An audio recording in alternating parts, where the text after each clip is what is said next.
नमस्ते विद्यार्थी मित्रों, आज हम पढ़ेंगे कक्षा 10वीं हिंदी, जिसका चैप्टर है 16वां। इस चैप्टर का नाम है चोरी। यह एक गद्य है। इसके लेखक हैं यशपाल जैन। इनका जन्म सन 1912 ईस्वी सन और मृत्यु सन 2000 ईस्वी सन में हुआ था। आपका जन्म अलीगढ़ जिले के विजयगढ़ कस्बे में हुआ था। बाल साहित्य पर आपने अपनी लेखनी चलाई। बाल मनोविज्ञान पर उन्होंने अनेक कहानियाँ लिखी है।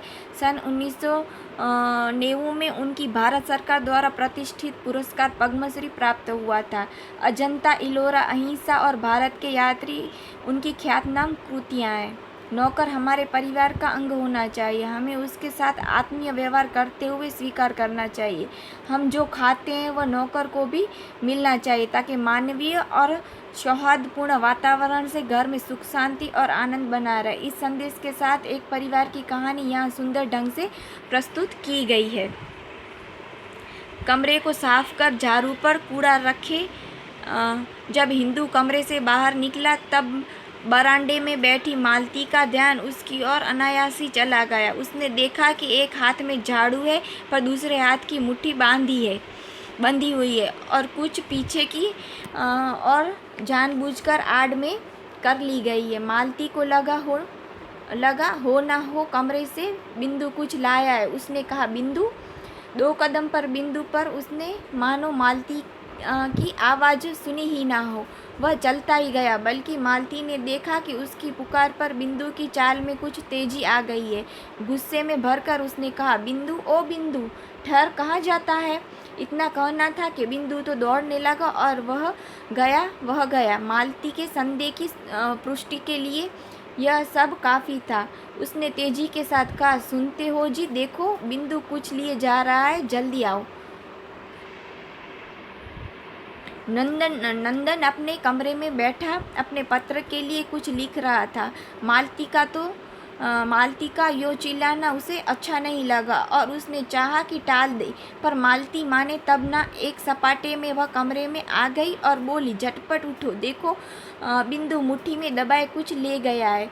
नंदन ने कलम एक और रख दी और जैसे किसी ने जबरदस्ती पकड़कर उठा लिया हो, वह उठा। कमरे से बाहर आया तो देखता क्या है कि बिंदु लौटकर आ रहा है। एक हाथ में झाड़ू है, दूसरा रीता है और नीचे लटका है। उसे देखते ही मालती उबल पड़ी। क्यों रे बिंदु के बच्चे, मैं गला फाड़ती रही और तू रुका तक नहीं। बोल, हाथ में क्या ले गया था? बिंदु का चेहरा फक। बोला, कुछ नहीं बीबी जी, झूठा कहीं का।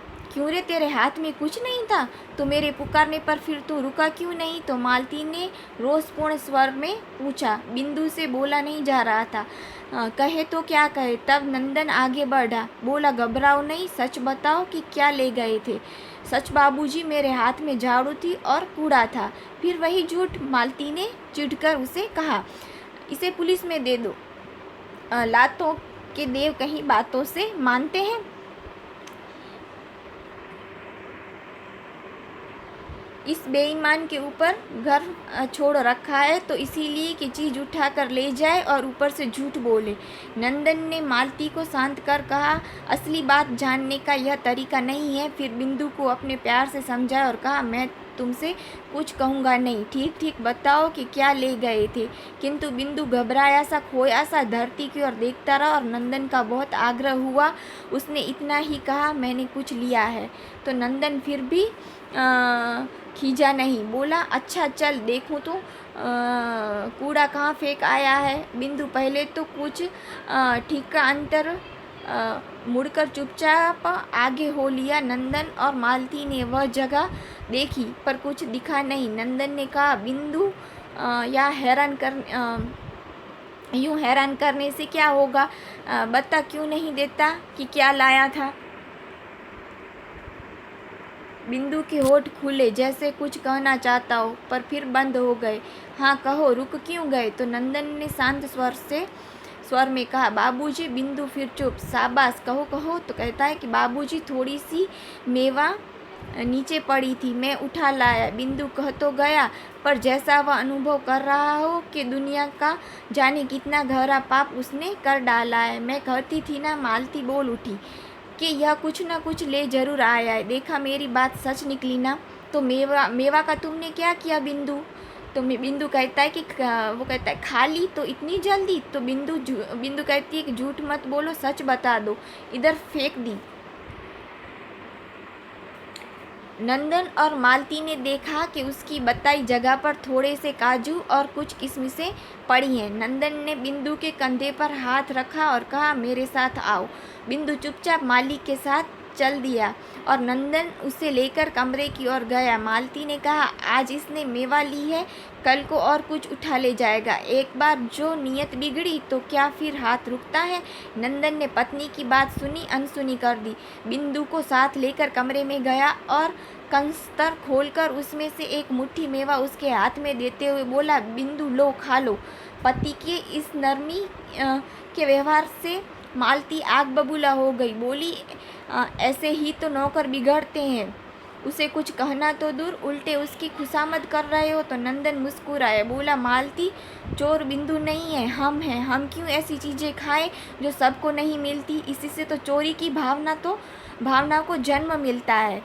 हम लोग रोज़ मेवा खाते हैं। एक दिन इस बेचारे के मन चला आया और थोड़ी सी ले ली तो क्या हो गया?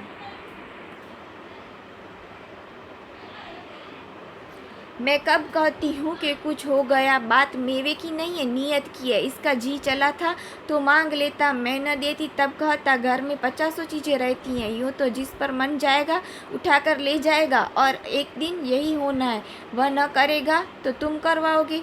तो मालती, यह बात नाराज़ होने की नहीं है, सोचने की है। इस तरह उनके पति उनको कहते हैं। जब तक सब चीज़ें सबको नहीं मिलती चोरी बंद नहीं हो सकती। चोरी अच्छी नहीं है, पर आज की स्थिति बड़ी लाचारी की हो गई है। नंदन ने समझाते हुए कहा। वो अपनी पत्नी को समझाते हुए इस तरह बात करते हैं। देख लेना, एक दिन यही बिंदु घर में से ट्रंक उठाकर न ले जाए तो मेरा नाम मालती नहीं। इनकी पत्नी कहती है कि ये बिंदु है ना, एक दिन घर में से ट्रंक उठाकर भी ले जाएगा। तो वह इतना कहकर मालती रसोई में चली गई और नंदन पुनः अपनी कुर्सी पर आ बैठा, पर मन उसका दूसरी ही दिशा में चल रहा था। थोड़ी देर वह सोचता रहा, फिर उसने विचारों को समेटा और लेख पूरा करने में लग गया। लेख पूरा हुआ तो काफ़ी देर हो चुकी थी। वह उठा और सीधा रसोई में पहुंचा। देखता क्या है कि मालती सिल पर चटनी पीस रही है। नंदन ने कहा, बिंदु कहाँ है? मैं क्या जानूँ, तुम जानो और तुम्हारा लाडला बिंदु जाने। उसे निकाल दिया तो निकालने वाली मैं कौन होती हूँ?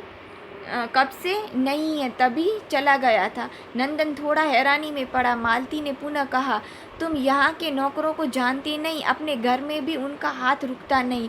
कुंदन के यहाँ कितना अनाज भरा है, फिर भी एक दिन आंख बच गई तो काका के यहाँ से गेहूँ ले ही गया। नंदन जानता था कि बहस का अंत नहीं। उसने बात आगे नहीं बढ़ाई और तौलियाँ उठाकर स्नान करने चला गया। स्नान करने के बाद उसने भोजन किया।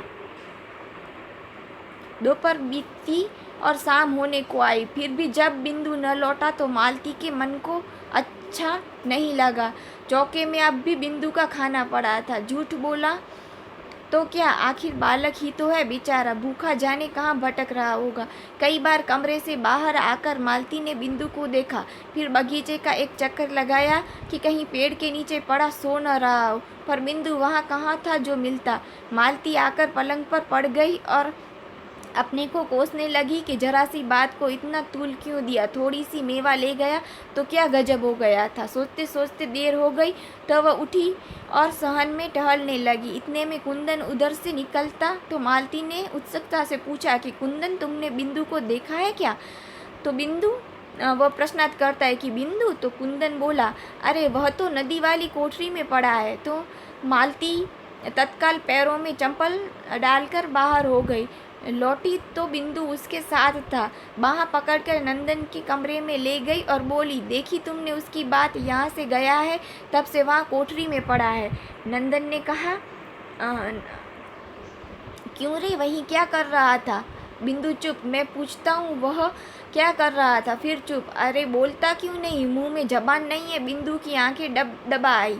मालती ने कहा, इसका पागलपन देखो, सवेरे से कुछ नहीं खाया और भूखा प्यासा वहाँ पड़ा है, चल खाना खा। तो नंदन ने कुछ कहने से पहले ही वह उसे चौके में ले गई और स्वयं परोसकर उसे खिलाने लगी। बोली, भरपेट खा लेना, भूखा मत रहना। तो नंदन ने पत्नी की बात सुनी और इस प्रसन्नता भरी मुस्कुराहट उसके चेहरे पर दौड़ गई। यहाँ पे कुछ शब्दार्थ हैं कि अनायास यानी अचानक, बिना प्रयत्न के, संदेह यानी शक, रीता यानी खाली, कंस्तर यानी डिब्बा, नियत यानी दानत, बहस यानी चर्चा। मुहावरे हैं कि गला फाड़ना यानी जोरों से चिल्लाना, आग बबूला हो जाना यानी बहुत गुस्सा आना।